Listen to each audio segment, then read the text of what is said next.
we take a look for Gimmel Tammuz in the way that the Rebbe describes writing opinion in Tafshin Yud, the first in Tafshin Yud Aleph. This is the first time that was Rosh Chodesh Shevat. The Rebbe writes a letter is printed in Likutei Sichos in Chelik Yud Aleph. It's printed in other places as well. And there the Rebbe writes like this about a pan. After davening Shacharis on the day of the Yom Hilula, which will be Gimmel Tammuz, and after we chazer the Maimer, then it was Basalagani. Now we'll have the Maimer for Nafri Gimmel Tammuz. Everyone should read their pan. Kimuvan b'chagiras abneit. Understandably, you have to wear a gatlan.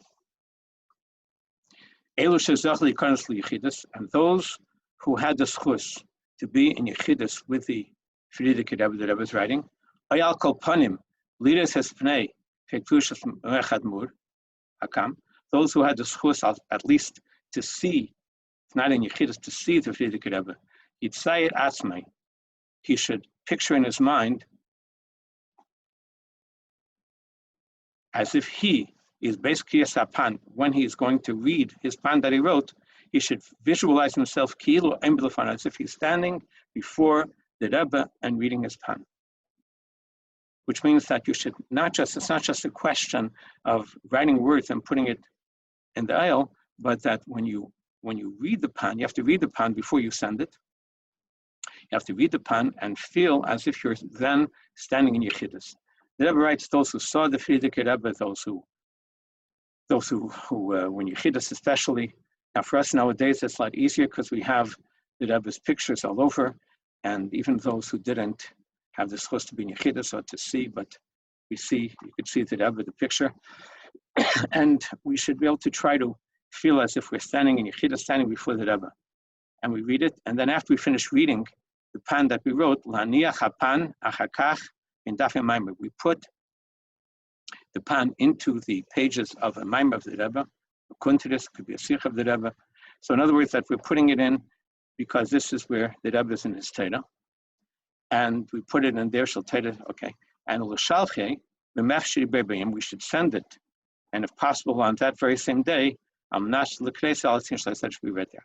I have to say that it's interestingly, that in the original text of the Rebbe's letter, it was slightly different here.